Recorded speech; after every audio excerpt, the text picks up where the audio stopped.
10521. Dan saya akan membentangkan bahan untuk tema sejarah.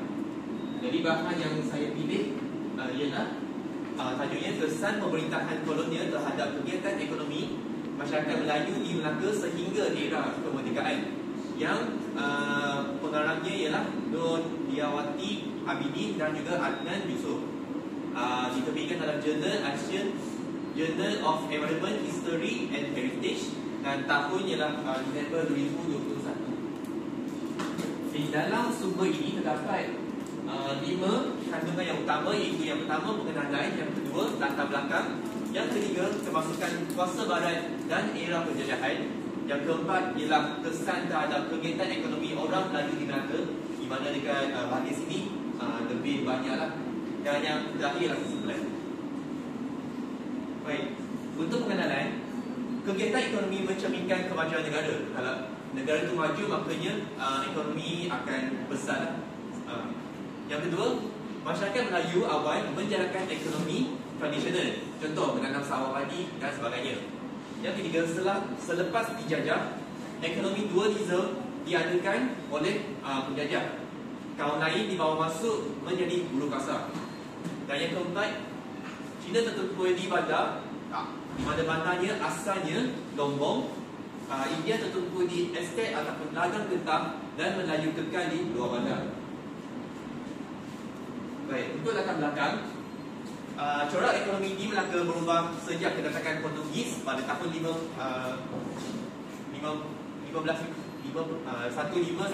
Belanda 1641, dan juga setelah British sehinggalah merdeka.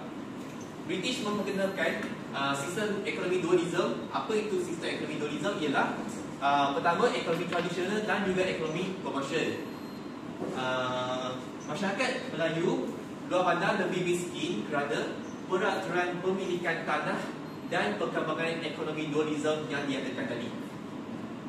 Terdapat perbezaan kelas ekonomi antara pemerintah dan juga diperintah dalam sistem politik dan ekonomi Melaka.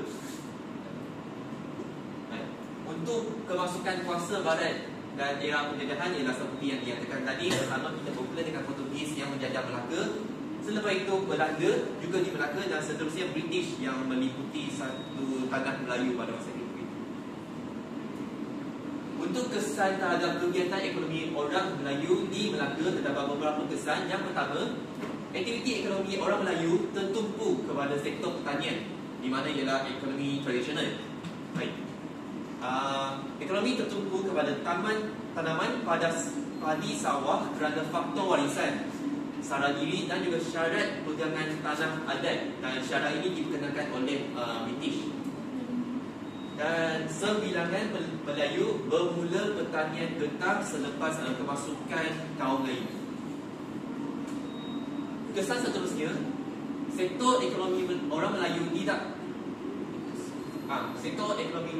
produktif, di mana ini telah mengundang kemiskinan kehidupan Melayu pada zaman ketika itu, dan juga yang sehinggalah sekarang terdapat segelintir yang masih mengalami masalah tersebut. Dan kolonial barat menyebabkan legasi orang Melayu yang mundur dan susah diperbetulkan selepas merdeka.